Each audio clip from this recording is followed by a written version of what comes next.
Even the most open video games have places we can't explore, whether locked rooms or entire areas with impassable barriers. We want to see literally everything games have to offer, but sometimes we're not supposed to. Or we think we're not supposed to. But that's the thing. It doesn't matter. We're gonna find it anyway. Hi folks, it's Falcon, and today on GameRanx, 10 locked areas in games we didn't think we'd unlock. Starting off with number 10, it's Tiny Demons from Doom the Dark Ages. This game gives you a big dragon to ride around in, and in the first level with your new dragon friend, you're free to complete objectives on a giant map, a very big sci-fi metropolis place. It's so big, we kind of just wanted to know, is it really to scale? You'll land in each area in a seamless transition sequence, but is the city actually modeled? Now there's a way players have been able to explore more, and it's all thanks to a vault teleport glitch. By opening the map at a specific time while vaulting over obstacles, it's possible to despawn the map and move the Doom guy wherever you want.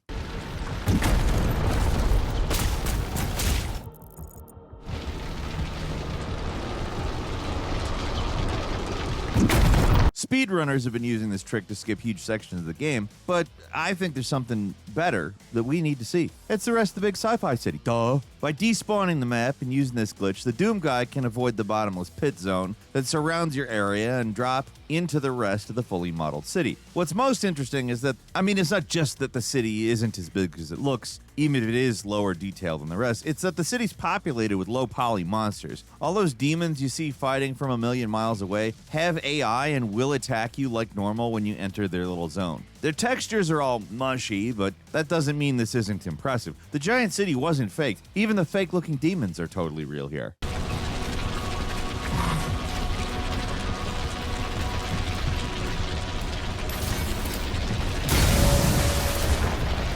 And number 9 is Jumping the Border in Cyberpunk 2077. A little wall isn't going to stop us in this game. The barriers of Night City cause your game to glitch out and turn your character V back around to where they started, but there's one specific area you're not allowed to cross that's actually very possible to sneak through. At the massive border crossing area, if you try passing through traffic and leaving Night City without all of your passports in order, the guards will just shoot you on sight.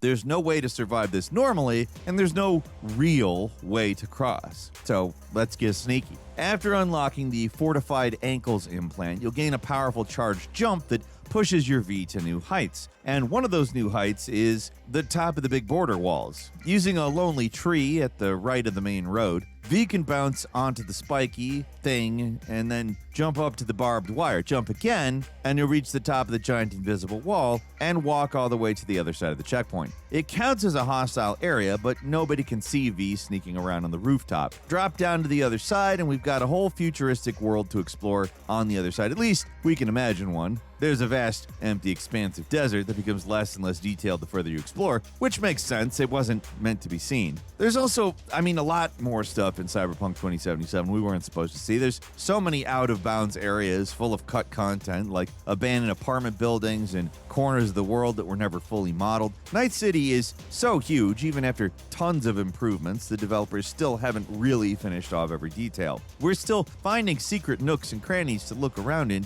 years after the original buggy release.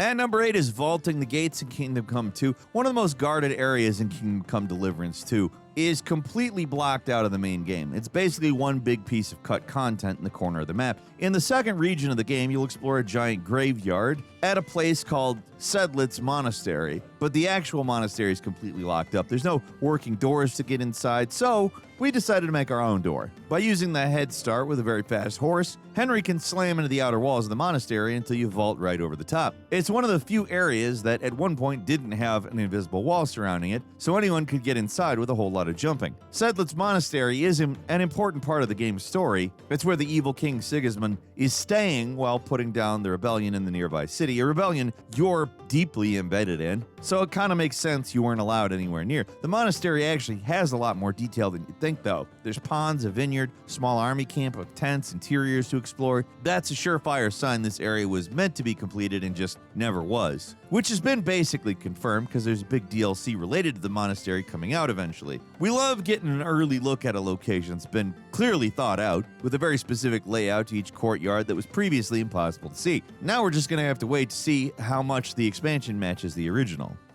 And number 7 is getting stuck in the backrooms in myhouse.wad. Cheating has never been punished more severely than in the meta weirdness of myhouse.wad.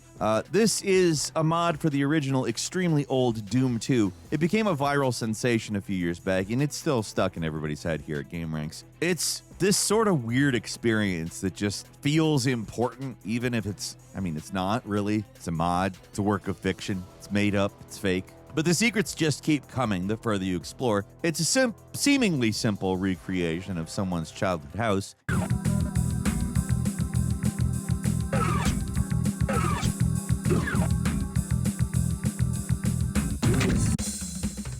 In the Doom engine, it's packed with so many secrets, the developers put in a countermeasure for anybody trying to cheat and explore every aspect of the map without solving the puzzles first. If you try using the id clip cheat to no clip through the walls, you fall into the backrooms. Stuck inside the infinitely expanding spooky office building with yellow walls, there's nothing to do there except explore. You're stuck there forever. But if you linger for too long, a dark presence appears in the distance. First, it floats in front of the player at a distance before reappearing right behind you and killing you instantly. It's an awesome little event that we never saw coming, and it's a locked area we didn't really imagine unlocking until we stumbled right into the trap.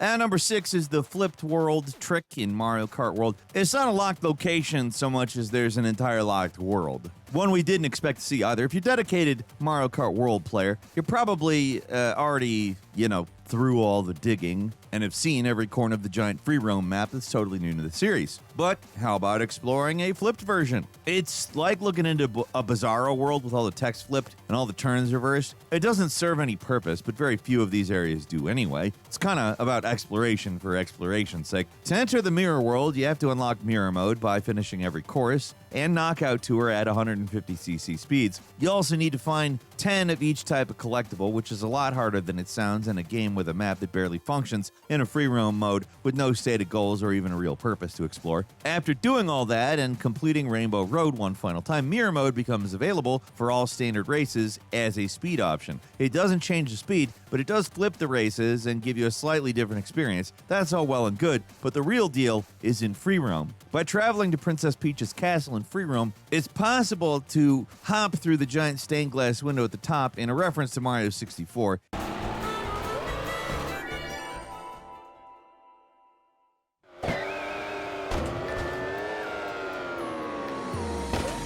And this big weird secret takes you into an alternate world where everything's flipped or left to right. Kind of like Reverse Castle in Symphony of the Night if there were no purpose. It's really just a very, very big map to explore where it's harder to read the signs. That's it. And we kind of love it for the fact that's it.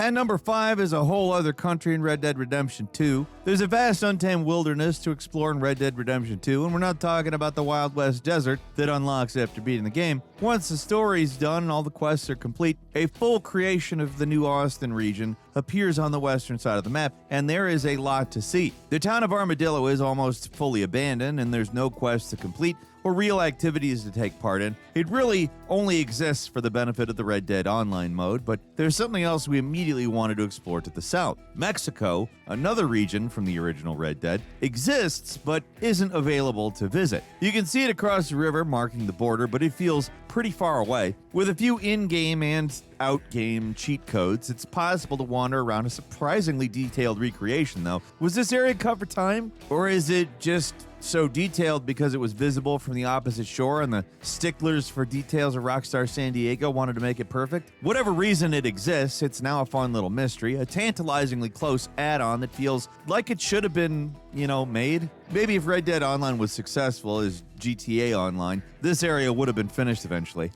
And number 4 is Kennel World in Legend of Zelda Link's Awakening. The doghouse holds a big secret in the original Game Boy Color version of Legend of Zelda Link's Awakening. We always wanted to explore Zelda's version of hell, but we didn't think it would be so easy. At Maybe Village, there's a chain chomp latch to a doghouse. You can go inside the normal way, or you can get spicy and phase through the wall and enter a door from the top. Doing that sends Link into a kaleidoscope of game assets, creating a jumbled world that can actually be very useful under the right circumstances. The glitchy world changes depending on how many enemies you defeated on your run so far, and sometimes you get handy stuff like a piece of heart. Most of the time you're stuck in a randomly generated dungeon. Actually a really awesome, weird little feature.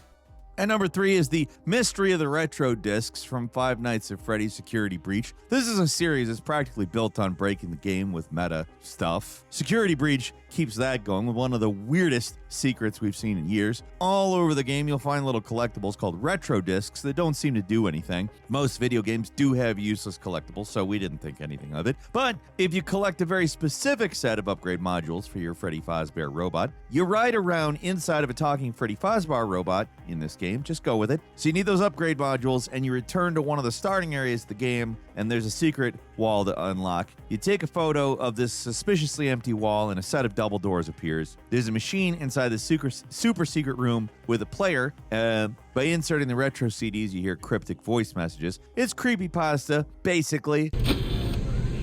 Good morning. Isn't it a pretty day? No? What's the matter? Oh, right. Too bright. I'll pull the shades. Better?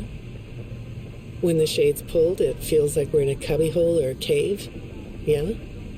Like, we're not Freddy Fazbear experts over here. We're just trying to play a video game. We don't really understand anything about this cryptic Easter egg. We just appreciate that it exists. We didn't think those things had the discs. They had any purpose at all, but there was one. And number 2 is Mike's room from Deltarune Chapter 4, another room that seemed impossible to enter. It's one of the most mysterious, also for a variety of reasons. The identity of Mike was already a huge talking point online in certain circles. People tried to decipher who this character was and why they're seemingly so important. And like everything else in Deltarune, it's a big joke with the player as the punchline. Located around Dark World Town in Chapter 4, you get a brief chance to visit before kicking off the main story proper. Inside one of the buildings, there's a locked door that requires a code. We beat this thing and never once found a clue on this door. Turns out the clue was the door. The code is simple. Input the word Mike on the numeric keypad. M is 6, I is 4. It's keypad like on an ATM or a phone. Remember T9 keypad texting? Yeah, that's what you're doing here. And it leads to a weird room with the most experimental boss fight in the series. To defeat Mike, you need a working microphone. Making noises moves your heart, and the only way to win all 3 rounds of this ridiculously tough fight is that.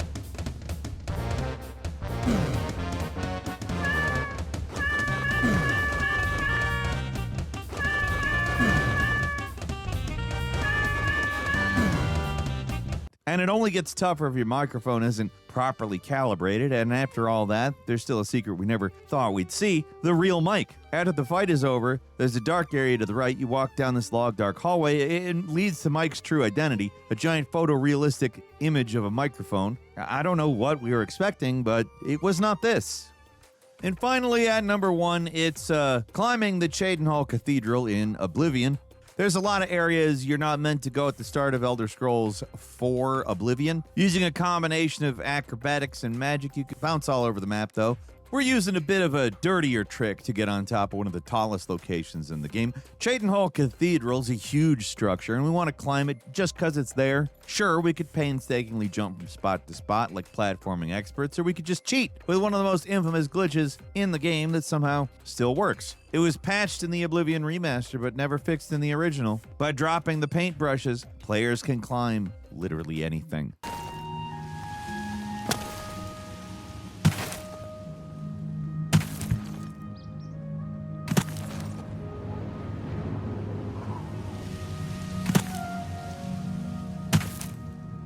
The The paintbrushes, they're a blind spot from Bethesda. The developers forgot to program physics into these objects, so they simply float midair wherever they're dropped. They also have a really big hitbox, so your character can somehow balance on top of a paintbrush without slipping off. It's the best way to make a set of stairs in the game, and it's always funny. So we're using it to climb on top of the cathedral. No, there's nothing up here, and does it matter? It's all about the journey, like the rest of this list, not the destination, guys. Well, it's kind of about the destination. Just there's nothing at the destination, okay? Not by default, anyhow. It's there. That's the reason it matters. It's just that it's there. In fact, the journey doesn't really matter that much. It's the destination pretty much entirely here. It's not that the destination is satisfying, though. It's that the destination is there. And that's 10 locked areas we struggle to get into in video games. What do you think? Leave us a comment. You got some favorite weird locations that are actually explorable? Maybe cut content, sometimes just bizarre attention to detail. Leave us a comment. Let us know what you think. If you like this video, click like. If you're not subscribed, now's a great time to do so. We upload brand new videos every day of the week. Best way to see them first is, of course, a subscription, so click subscribe. Don't forget to enable notifications, and as always, thank you very much for watching this video.